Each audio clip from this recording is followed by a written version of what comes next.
تفعلوا من خير يعلمه الله وتزودوا فإن خير الزاد التقوى واتقون يا أولي الألباب.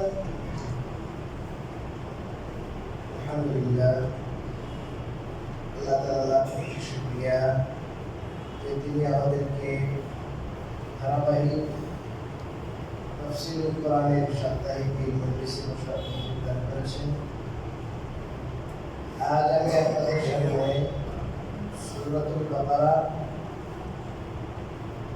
197তম আয়াত তেলাওয়াত করছি। এই আয়াতের মধ্যে আল্লাহ রাব্বুল আলামিন হজ সংক্রান্ত কয়েকটি জরুরি কথা বলেছেন। সূরাতুল বাকারায় আল্লাহ রাব্বুল আলামিন হজ সংক্রান্ত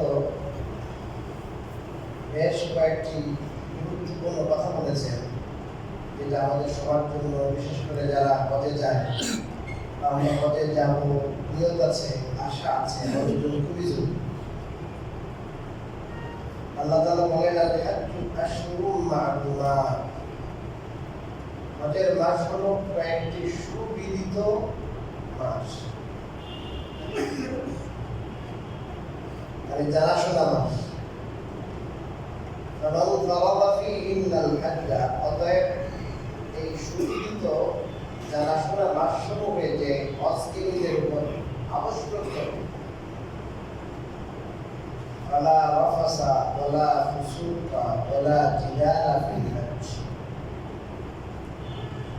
তো তার জন্য স্ত্রী সঙ্গ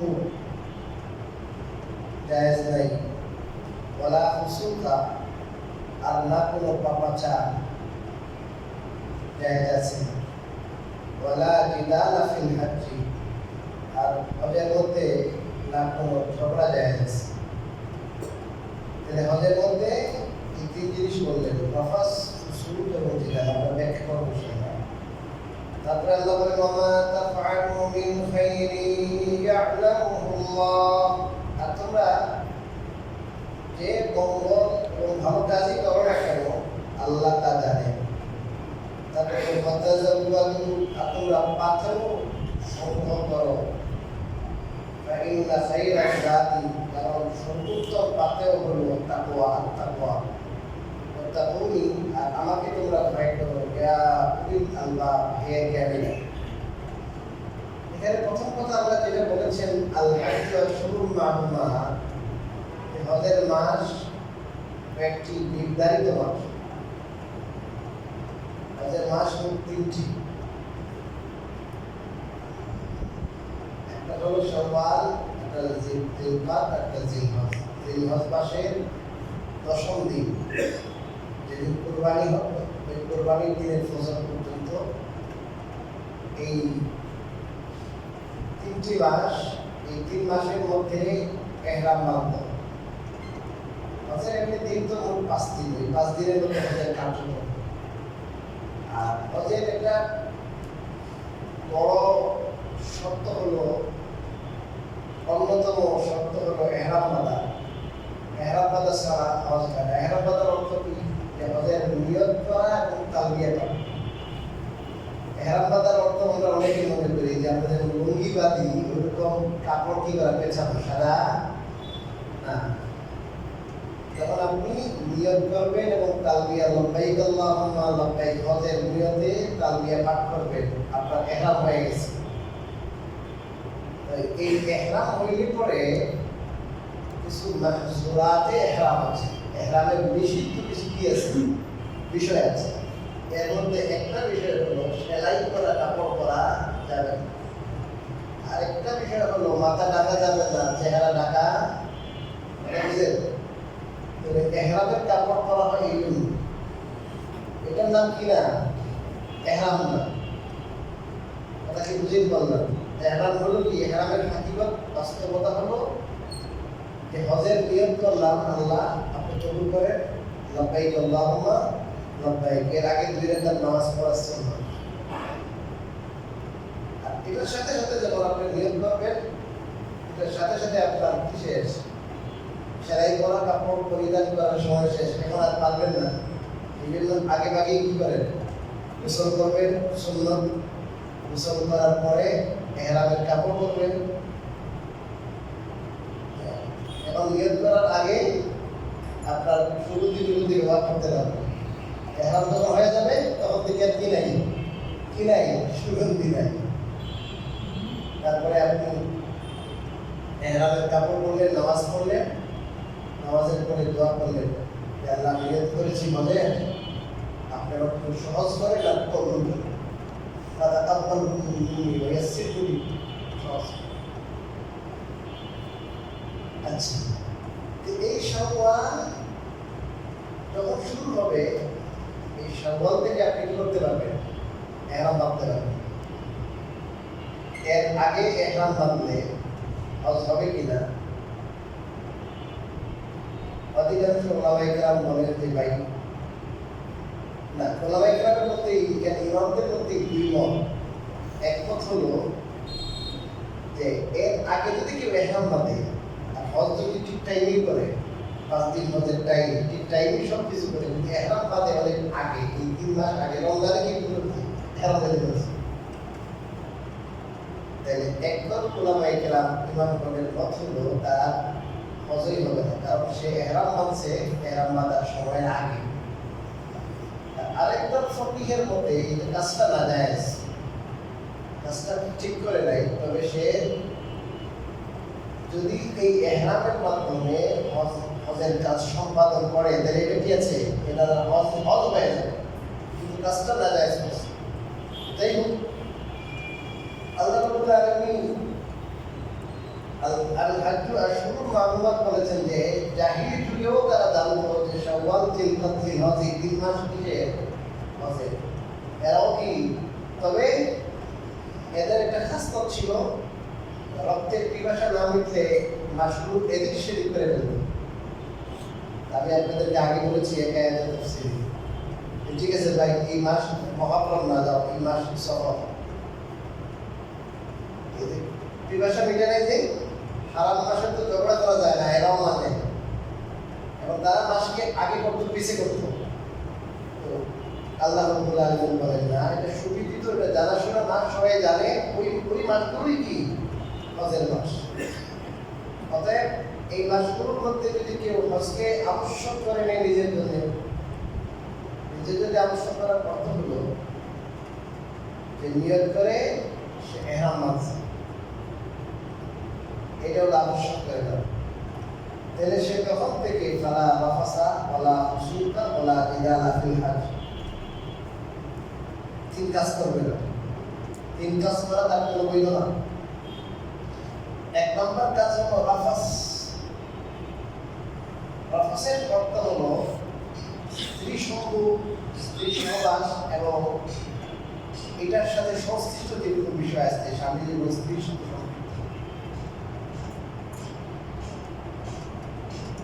যেটা অন্য সময় জায়েজ আছে এবং সওয়াবের কাজ, কিন্তু এটা যেহেতু শুধুমাত্র আল্লাহ রাব্বুল আলামিনের পাগল হইয়া আল্লাহকে পাওয়ার জন্য আল্লাহর এশকের বিশেষ অবস্থা, এই অবস্থার সাথে হজের যে আবেদন, সেই হজের যে আবেদন আছে, এই আবেদনের সাথে স্ত্রীকে সংস্পর্শ করা, এই সমস্ত জিনিস যৌন আবেদন হয়, যে সমস্ত কাজ, সেই সমস্ত কাজ হজের যে রূহ আছে ওটার সাথে যায় না, ওটার সাথে যায় না, ওইটা অর্জন হবে না।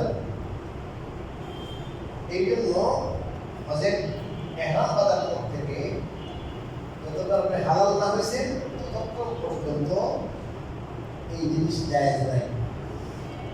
এবং এছাড়াও পরিষ্কার খোলামেলা সহবাস সম্পর্কিত আলোচনা করা জায়েজ নেই। আকারে ইঙ্গিতে বলা জায়েজ আছে, কিন্তু খোলামেলা এগুলো আলোচনা করা, কাজ তো জায়েজ নাই, আলোচনা করাও জায়েজ নেই। এটার নাম হলো রাফাস।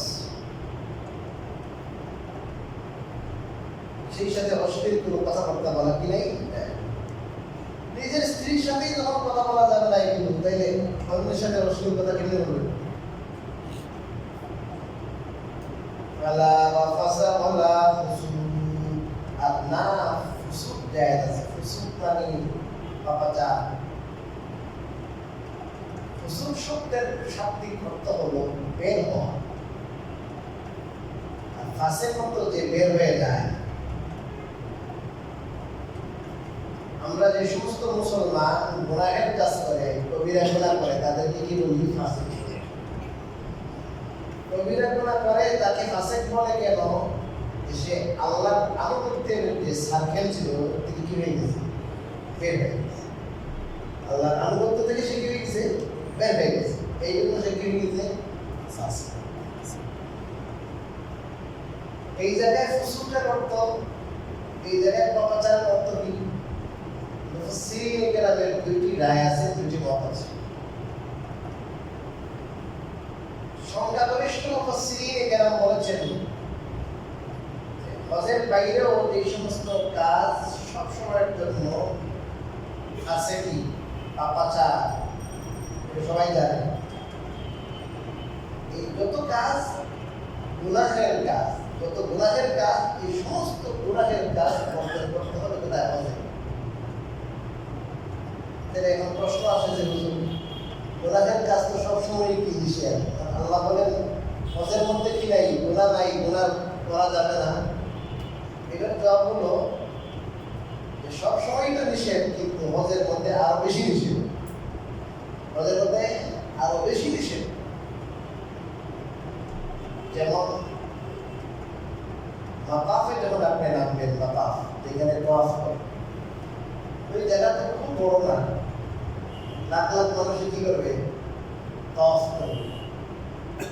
আপনারা যারা গেছেন দেখবেন কি যে ভিড় হয়। এখানে পুরুষ এবং মহিলা একসাথে নামে। কেউ পৃথিবীতে আপনার জীবনে একবার এসেছে, মাহরাম আছে, দল আছে, গ্রুপ আছে, একসাথে অনেক মহিলা। আপনি খুব ভালো করে কি করতেছেন? আল্লাহর দিকে মোতাবাজ্জে হইয়া মনোযোগের সাথে, আল্লাহর ইশকের সাথে আল্লাহর ঘরকে সামনে নিয়ে ঘুরতেছেন, আল্লাহর পাশে। এই সময় যদি আপনার হঠাৎ করে চোখ পড়ে যায় কোনো নারীর দিকে, আর তার কোনো জিনিসে আপনি আকৃষ্ট হয়ে যান, চোখকে না ফিরান, তাহলে সব সময় কোনো নারীর দিকে নজর দেওয়ার পরও এই নজরকে বিমুগ্ধ রাখা, নজরকে প্রথম নজর দেওয়ার পরে যদি নজরকে ফেরানো যায়, অর্থাৎ আলী রাদিয়াল্লাহু তাআলা রাসূলুল্লাহ সাল্লাল্লাহু আলাইহি ওয়াসাল্লাম বলেছেন, আলী লা তুকফি আন-নাযার আন-নাযার, তোমার যদি হঠাৎ অনিচ্ছাকৃত দৃষ্টি পড়ে যায়, তাহলে তুমি দ্বিতীয়বার আবার ইচ্ছাকৃতভাবে তাকাইও না। ফাইন্না লাকাল উলা ওয়া লাইসাত লাকাস সানিয়া, প্রথম দৃষ্টি যেটা অনিচ্ছাকৃত ছিল, এটা তোমার জন্য আল্লাহর পক্ষ থেকে ছাড়, জায়েজ, কারণ তোমার ইচ্ছে ছিল না। কিন্তু যখন তোমার শাহওয়াতের সাথে মজা নেওয়ার জন্য দ্বিতীয়বার ইচ্ছাকৃতভাবে দেখলা, এটা না জায়েজ। এটা সব সময় না জায়েজ, কোনো সময় কি না জায়েজ না। চাই সেটা এডিট হোক, চাই মোবাইলের, টেলিভিশনের কোনো কিছু সিনেমা স্ক্রিনে হোক, ডাইরেক্ট দেখাও জায়েজ নাই, বলেন স্ক্রিনে দেখাও জায়েজ নাই, ছবিও জায়েজ নাই, ছায়া ছবিও জায়েজ নাই, কোনোটাই কি নাই। এগুলোর দ্বারা মানুষের মন মেজাজ কান্দা হয়, পাপের প্রতি মানুষের মন ধাবিত হয়। আল্লাহ রাব্বুল আলামিন মানুষের মন মেজাজকে পাপ থেকে মুক্ত রাখতে চান। মানুষ যেমন গোসল করে, মানুষ যেমন ওযু করে পবিত্র হয়, ঠিক তদ্রূপভাবে মানুষের মন নবজ যেন, মানুষের মন মানুষের মধ্যে যেমন এই ধরনের খাবাসত, এই সমস্ত পাপের আপনার দুর্গন্ধ যেন না থাকে, এই জন্য এই ধরনের নজর হারাম।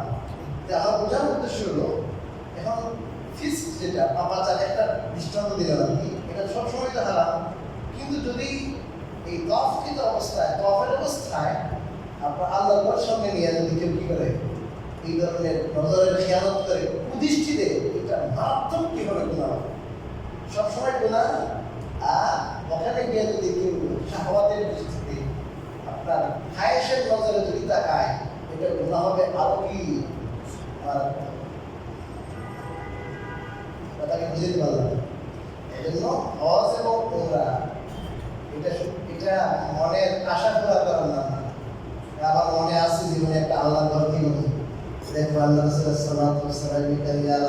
ওইটা না, ওখানে যে যদি লাখ থেকে কি বেশি হয়ে যায়, কথা বলে না ক্ষতি হয়ে যায়, সেটা তিনতলা দুইতলা উঠেই নাই তো যায় কোনো সমস্যা নেই। তিনতলা চারতলা উঠে যদি লাভ পড়ে যায় তাহলে তো শেষ, ডাইন হয়ে যাবে। তো আল্লাহর ঘরে যাওয়া, ওমরা করা, তওয়াফ করা অনেক বড় সওয়াবের কাজ। কিন্তু ওখানে যাওয়ার পরে যদি এই ধরনের পাপ ছাড়তে না পারি, এই ধরনের খেয়াল, এই ধরনের পাপাচার ত্যাগ করতে না পারি, এটা বড় সাংঘাতিক আপনার অবাল সাংঘাতিক পরিস্থিতি ডাকে নিয়ে আসে। এবং এটা ইতিহাস দ্বারা প্রমাণিত, ইতিহাস দ্বারা প্রমাণিত। এটা বেশিরভাগ আল্লাহ এই সমস্ত আযাব, নগদ আযাব দিয়ে দেয়। জন্য সর্বোচ্চ সতর্ক থাকতে হবে। আর মানুষও কেমন কি করবো ভাই, আল্লাহ তাআলা মানুষকে আকল দিয়েছেন, বুদ্ধি দিয়েছেন, আকল একটু খরচ করতে হবে না? ওই জায়গায় গেছি, এখানে তো আর কোনো বনভোজনে যায় নাই, কি বনভোজনে তাই এই মেলার মতো ওখানে যাই খাওয়া দাওয়া কি চলতেছে, মনে হয় যে একটা কি পিকনিকে বাইরেছে। বিশেষ করে তোমরা যখন ছুটিতে যখন ছুটি ছাটি হয় ধরনের সময় এই সব দেখবেন এসে গেছে এখানে, আর এখানে এখানে করে দাও খাইতেছে বস মহিলায় একটু পর্দা করি, এখানে আসছি মানে শাড়ির পোশাক পরে পর্দা ব্যাপারটা দিয়ে থাকে আমার কারণে অন্য মানুষের কি না গুণা না হয়, এগুলো কোনো চিন্তাই নাই, কোনো চিন্তাই নাই। একবার আল্লাহ জবাব তৌফিক দান করেছেন যে খুবই শেখ আব্দুর রহমান আস-সুদাইস, যিনি আপনার হারামের রাইসুল হারামের, আমার কাছে চিঠি লিখেছে যে আপনারা এগুলো বলবেন, স্ক্রিনের মধ্যে এগুলো বিভিন্ন ভাষায় দেওয়া আছে, আস্তে আস্তে এগুলো বলবেন আপনারা। কি অবস্থা যে করে ওখানে যাইয়া পুরুষ দিয়ে আসেন আল্লাহর বরকত বোঝাই, আরে কিসের আল্লাহর বরকত বোঝেন? আবেগ, এই বিবেক নাই আর আবেগ আছে, কত গুণার বাকি গেছে। আমি করতাম কি, এরকম কেউ আসলে দাঁড়াইতাম সাথে, দাঁড়াই গেলে এরা চলে গেল এদিকে ডান দিকে চলে গেলেন, কারণ ওই ডান দিকে তো ফাঁকা আছে। হ্যাঁ আপনার রাস্তা একটু কি হবে, বড় হবে, সময় কি লাগবে, বেশি লাগবে, তাও তার সামনে দিকে রাস্তা ঘুরে গিয়ে একসাথে গ্রুপ একটা এসে পড়বে, রাত থেকে যেন ক্ষতি বেশি না হয়, ওই জায়গায় যেন একবারের জন্য কোনো ধরনের মনের মধ্যে খারাপ কিছু না আসে। এই জন্য আল্লাহ বলা আসু ওদের মধ্যে কি নাই পাপাচার, একবারই কোনো পাপাচার করা দরকার। অন্তরের মধ্যে আল্লাহর ইশক, আল্লাহর মারিফতগুলো লুকিয়ে আসতে হবে। হযরত আব্দুল্লাহ বিন উমর রাদিয়াল্লাহু তাআলা আনহু বলেছেন, এখানে ফুসুকের বিশেষত্ব মনে আছে রে আপনাদের? দুই নম্বর বিশেষত্ব, দুইটা ব্যাখ্যা। দুই নম্বর ব্যাখ্যা হলো যে হজের সময় এমন কিছু বিষয় নিষিদ্ধ, এই সমস্ত বিষয় হজের বাইরে, উমরার বাইরে কিনা নিষিদ্ধ না। ইহরাম বাঁধতে পরে কি হয়, নিষেধ হয়। ইহরাম বাঁধার আগে কিনা, যেমন সাপোজ দাঁড়ানো আপনার ইহরাম বাঁধার সাথে সাথে আপনার সুগন্ধি ব্যবহার করা জায়েজ নাই, কি জায়েজ নাই?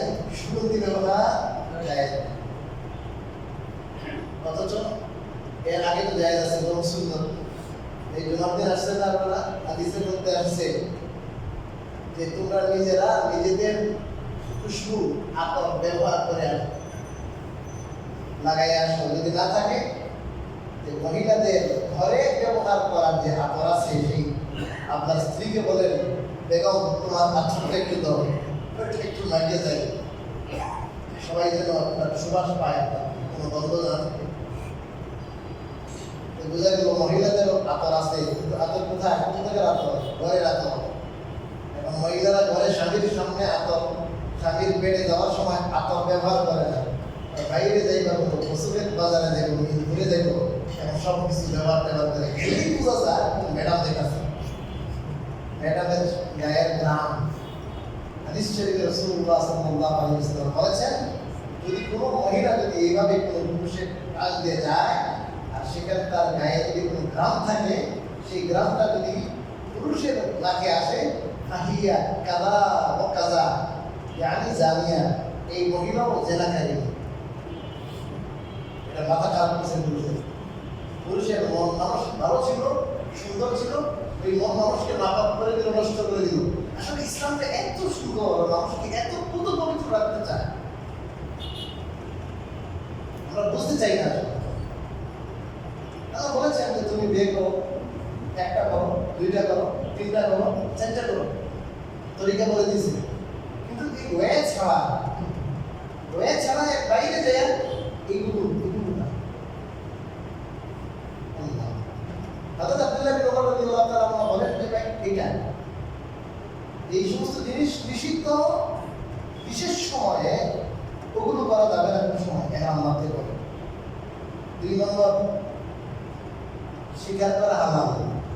শিকার করা স্থলে শিকার করা হালাল না, আপনি শিকার করতে পারবেন, কিন্তু যখন ইহরাম বাঁধবেন তখন শিকার করা কি না হালাল, শিকার করতে পারবেন না আপনি। এরকম কিছু আরেকটা বিষয় যেমন আছে, আপনার পুরুষ লোকে তার মাথা থেকে কাপড় দিতে পারবে না, টুপি পরতে পারবে না, পাগড়ি পরতে পারবে না যতক্ষণ ইহরাম আছে, চেহারাও রাখতে পারবে না। মহিলারা চেহারা রাখতে পারবে না, কিন্তু মাথা রাখবে। আর চেহারার সামনে দেখছে না কেপ আছে না, ওই কেপ থাকবে আর কি। এখন দেখি কেপগুলো বানাইছে এমন পাতলা কাপড় দিয়ে, কিন্তু তাকায় কমা দেখছেন না, কারাতে বানাইছে জর্জেট কাপড়ের, আর একেবারে সাধারণ একটু হালকা যদি মোটা যদি হয় তাহলে আর একটু ভালো সুন্দর। যাই হোক, পর্দাও করবে, আবার চেহারাও কি, চেহারাটা দেখি লাগবে না, কাপড়। এরকম কিছু মামনুআতে মাহজুরাতে ইহরাম আছে। ইহরামের সাথে খাস কিছু নিষিদ্ধ বিষয় আছে। আব্দুল্লাহ বিন ওমর রাদিয়াল্লাহু তাআলা বলেন, হজের সময় এই সমস্ত বিশেষ সময়ে নিষিদ্ধ, ইহরামের পরে নিষিদ্ধ কাজ যেগুলো তারা যাবে। এই অর্থ হলো ফুসুকে। 3 নম্বর শব্দ ফালা ফাসালা ফুসুকা ওয়ালা জিদাল। হজের মধ্যে কি নাই, ঝগড়া নাই, কি নাই, ঝগড়া তো সবসময় নিষেধ।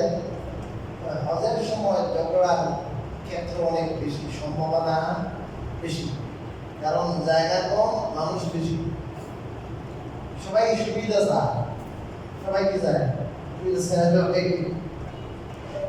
এখন যখন সবাই আপনার সুবিধা চান, ইনির সুবিধা চান, ইনিও চান, তখন সবাই যখন সুবিধা চান, সবাই তো পাবেন না, যে কম পাবেন সে ঝগড়া বাঁধাবে।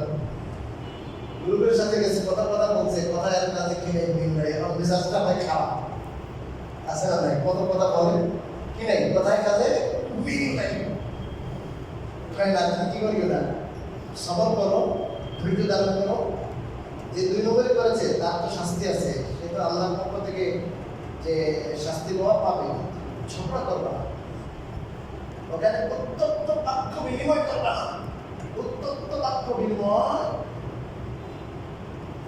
ঝগড়া করা যাবে না। অনেক গরম, অনেক অসুবিধা, খাওয়া দাওয়া এই সেই ঝগড়া হয়ে যায়, অনেক কষ্ট।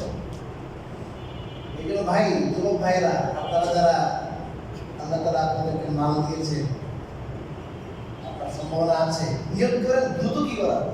এটা এখন সামনের সিজন যেটা আসতেছে 26, কত বেশি গরম হবে না, কত বেশি কি গরম হবে না, নিয়ত করেন। বুড়া হলে কায়িক শক্তি যখন কি হয়ে যায়, শেষ হয়ে যায়, তখন ফিলিংস থাকবে না, মজা অনেক শক্তি লাগবে। যারা গেছে জিজ্ঞেস করেন, ভালো করে আদায় করতে পারবে না, ক্লান্ত হয়ে যাবে, এই আবেগ থাকবে না, কারণ আপনার শরীরে স্বাধীন না।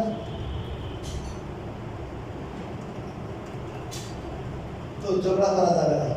কোনো মুফাসসিরিন একরাম বলেছেন যে ওই জাহিলি যুগে মিনায় অবস্থান করবে, আরাফায় অবস্থান করবে, নাকি মুজদালিফায় অবস্থান করবে, এটা নিয়ে ঝগড়া। কেউ তো আমার আরাফায় যাওয়া লাগবে না, আমার মুজদালিফায় অবস্থান করলে চলবে, আরাফায় যাওয়া দরকার নেই। এই যে স্থান নিয়ে কিন্তু এদের মধ্যে কথা কাটাবে, আল্লাহ বলছেন না, কোনো কথা নাই, কোনো ঝগড়াঝাটি নাই, আমি ক্লিয়ার করে দিচ্ছি, কোন সময় কোন কি কাজ করতে হবে সব আমি ক্লিয়ার করে দিচ্ছি, কোনো ঝগড়া নাই।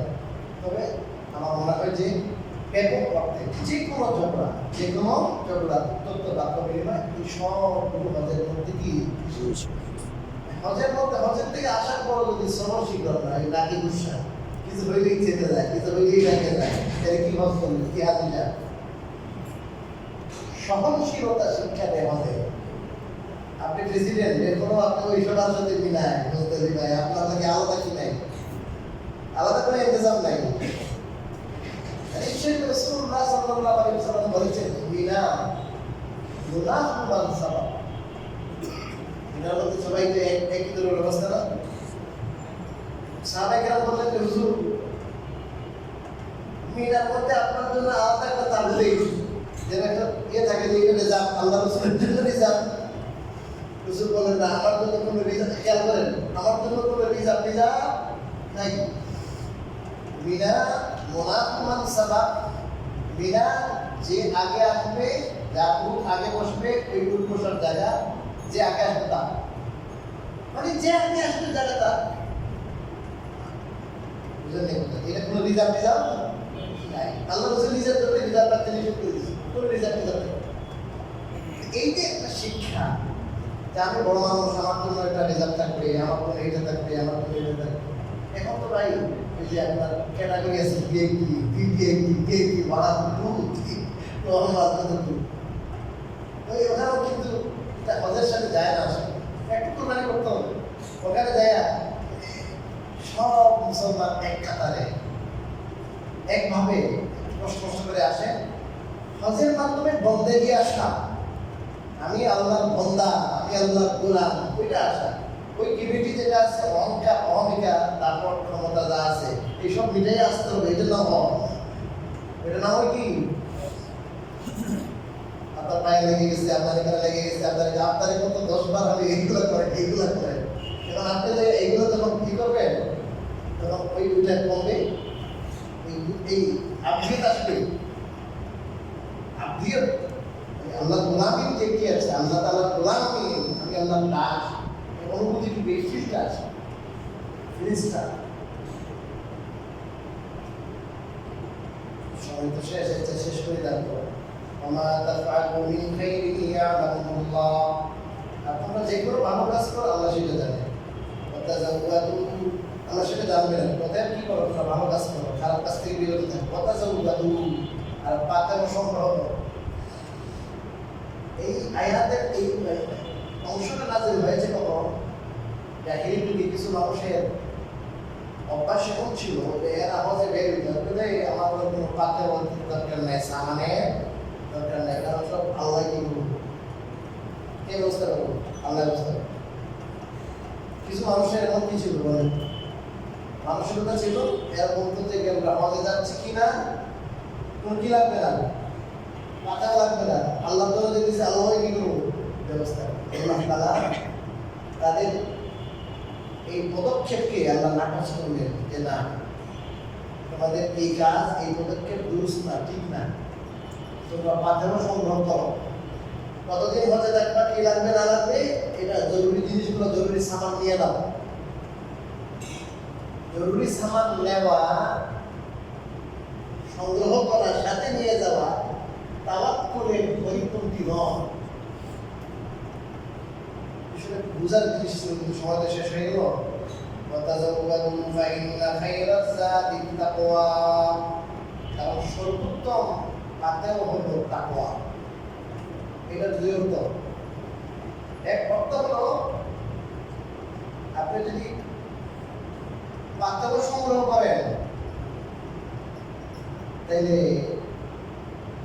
মানুষের কাছে চাওয়া থেকে বাঁচতে পারবেন। তাকওয়ার অর্থ হলো বাঁচা, মানে মানুষের কাছে চাওয়া থেকে বাঁচা, এটা এক অর্থ। তো এরা করতো কি, কিছু মানুষ তারা আল্লাহর উপর তাওয়াক্কুল করে দেয়, কিন্তু ভাই আল্লাহ কি করবো, খাওয়াই সব করে আল্লাহ কিছু সাথে নিয়ে যায় নাই, আর পরে যাইয়া কি করতো মানুষের কাছে বিক্রি করতো, হাত পাত। আল্লাহ বলেন এটা ঠিক না, কি লও পাতের সংগ্রহ করো। কোনো মুফাসসিরিন কেরাম বলেছেন এটা তাকওয়া মানে পরহেজগারি, মানে তুমি পাতেও সংগ্রহ করবা, সেই সাথে কি আল্লাহর ভয়ও তোমার অন্তরে থাকবে। আল্লাহর ভয় হলো সবচেয়ে বড় পাতেও। এটার দ্বারা মানুষ সবচেয়ে বেশি জিনিস, মানে যেমন পাতেওর দ্বারা মানুষ ফায়দা হাসিল করে, পাতেওর দ্বারা ফায়দা হাসিল করে, আল্লাহকে ভয় করে চলা এটা একটা সবচেয়ে পাথর, এটার দ্বারা আল্লাহ রাব্বুল আলামিন অনেক কিছুর ব্যবস্থা করেন।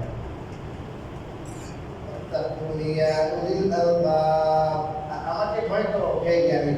আমাদের সময় শেষ হয়ে গেছে ইনশাআল্লাহ। আমি সামনের সপ্তাহে আল্লাহ তৌফিক দিলে এই আয়াতের শেষ অংশের কিছু জরুরি আলোচনা আছে। তাওয়াক্কুল আর পাথর সংগ্রহ করা, দুইটা একটা আরেকটা কি না সাংঘর্ষিক। আল্লাহ তো কিও করবো, তাওয়াক্কুল করবো, আর উপায়ও কি করবো বলেন অবলম্বন করবো। উপায় অবলম্বন করতে হবে, আবার কিও করতে হবে, তাওয়াক্কুলও করতে হবে। এটা কিভাবে? এটা ব্যাখ্যা সম্পর্কে বিষয় তো। অনেকে হাত পা উঠে গিয়ে আল্লাহ খাবে, আর কেউ মনে করে উপায় উপকরণই সব, আল্লাহ কি করে না, তাওয়াক্কুল নেই। এই দুইটা বিষয়কে ক্লিয়ার করতে হবে। আল্লাহ তাআলা আমাদের